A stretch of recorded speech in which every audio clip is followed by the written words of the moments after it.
थी कि खतरा मंडरा रहा था। मैं तो सिर्फ कह रही हूँ, आपने महसूस किया है कितना डर लग रहा था। तो एक मिनट के लिए भी आपको डर तो लगा होगा, घबराहट हुई, ये तो बहुत पहले होना था, तो इसमें इतनी देर क्यों लग गई? तो जब आप लगातार काम करते हैं तो घर में पत्नी से तो खूब झगड़ा होता होगा मंत्री जी। नहीं। पत्नी जब ये इंटरव्यू सुनेंगी तो फिर आपसे सवाल करेंगी। नहीं। बिहार में पंचायत के चुनाव कब होंगे? क्या इस साल हो जाएगा?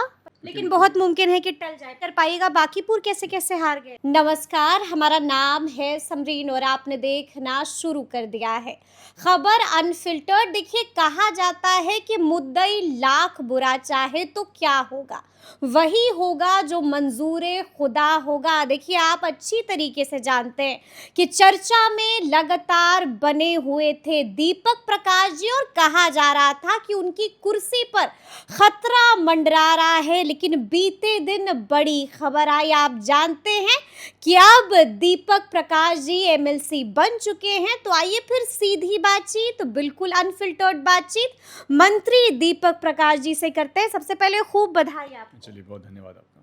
जी जी, जब मैं शुरू में ये बात कह रही थी कि खतरा मंडरा रहा था, मैं तो सिर्फ कह रही हूँ, आपने महसूस किया है कितना डर लग रहा था? नहीं नहीं, ऐसी कोई बात नहीं है। मेरा शुरू से ही जब से जवाबदेही मिली है, पूरा फोकस उस जवाबदेही पे खरा उतरने के लिए रहा है, लोगों के लिए काम करने के लिए रहा है, बिहार के लिए काम करने के लिए रहा है। इसके अलावा न तो मेरे सामने और कुछ था, और आगे भी बस यही है कि जो जवाबदेही मिली है उस पर खरा उतरना है, लोगों के लिए काम करना है। इससे ज़्यादा ना हम कुछ देख रहे हैं, ना इससे कम देख रहे हैं। लेकिन आप जानते हैं ना कि मामला सुप्रीम कोर्ट तक पहुंच गया था, तरह तरह की चीजें चल रही थी, तरह तरह के कयास लगाए जा रहे थे, आपसे कुछ छुपा हुआ नहीं है। तो एक मिनट के लिए भी आपको डर तो लगा होगा, घबराहट हुई होगी कि न जाने क्या हो। नहीं, जैसे मैंने बताया, अब मेरा पूरा फोकस और पूरा ध्येय बस लोगों के लिए काम करने के प्रति था। जो जवाबदेही मिली है उस पर खरा उतरने के लिए था। लोगों ने जो जनादेश दिया था एनडीए गठबंधन को, उस जनादेश पे खरा उतरने के लिए था, और उसके आगे पीछे हम बहुत ज़्यादा कुछ नहीं सोच रहे थे। मैं उपेंद्र कुशवाहा जी को सुन रही थी, उन्होंने साफ साफ कहा कि ये तो बहुत पहले होना था, तो इसमें इतनी देर क्यों लग गई? इन चीज़ों के बारे में हम बहुत नहीं बता पाएंगे। सारी चीज़ें गठबंधन के नेतृत्व के लेवल पे इन सभी चीज़ों के बारे में बातचीत होती है। तो इसके लिए मेरे पास कोई बहुत ज़्यादा जानकारी भी नहीं है, और अब मेरा मैटर भी नहीं है कि इन चीज़ों के बारे में हम बोले। तो गठबंधन के नेतृत्व इन चीज़ों के बारे में बता पाएंगे। लेकिन अब आप एमएलसी बन चुके हैं, यानी कि जो लोग कुछ भी इधर उधर की बात कर रहे थे, सबको आपने खामोश कर दिया है।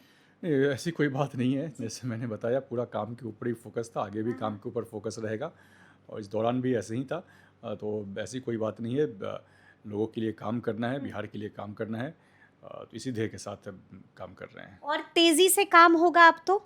जी जी, बिल्कुल। अब जैसे काम चल रहा था, और दोगुनी ऊर्जा के साथ आगे भी काम करेंगे लोगों के लिए।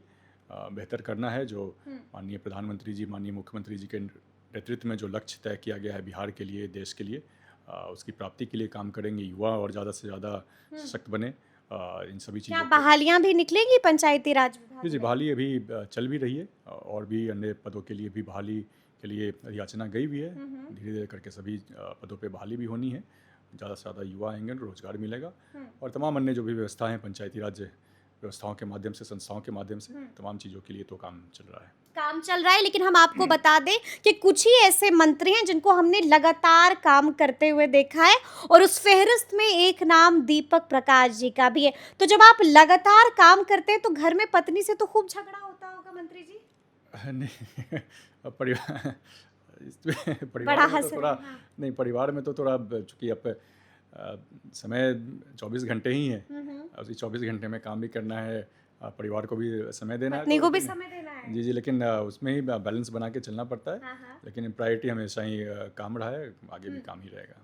प्रायोरिटी काम रहा है। पत्नी जब ये इंटरव्यू सुनेंगी तो फिर आपसे सवाल करेंगी। नहीं, सवाल करेंगे, लेकिन उनको भी पता है कि काम के प्रति मेरी जो जवाबदेही है, प्रायोरिटी काम है, तो इस बात को वो समझती हैं। लेकिन ऐसे में जब हम पंचायती राज मंत्री से बात कर रहे हैं तो ये सवाल सबके मन में आ रहा है कि बिहार में पंचायत के चुनाव कब होंगे मंत्री जी? देखिए, पंचायत के चुनाव से पहले परिसीमन का काम होना है। परिसीमन का निर्णय जब हो गया है, सरकार का, तो परिसीमन का काम होगा। परिसीमन के उपरांत फिर चुनाव कराए जाएंगे और ये सभी काम निर्वाचन आयोग के द्वारा किए जाते हैं।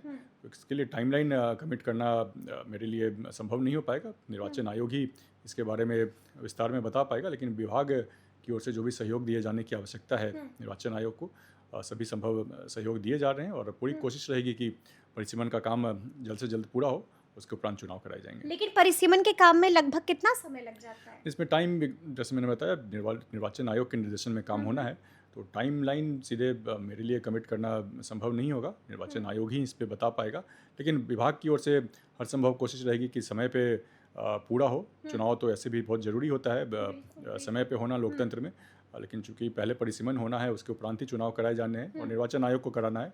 टाइमलाइन हम कमिट नहीं कर पाएंगे, लेकिन पूरी कोशिश रहेगी काम। तो क्या इस साल हो जाएगा पंचायत का चुनाव? टाइमलाइन हम एग्जैक्टली कमिट नहीं कर पाएंगे। पंचायत का चुनाव नवंबर-दिसंबर में ड्यू था, लेकिन अभी चूंकि परिसीमन के उपरांत होना है, तो टाइमलाइन हम एग्जैक्ट बता नहीं पाएंगे अभी। लेकिन बहुत मुमकिन है कि टल जाए परिसीमन की वजह से।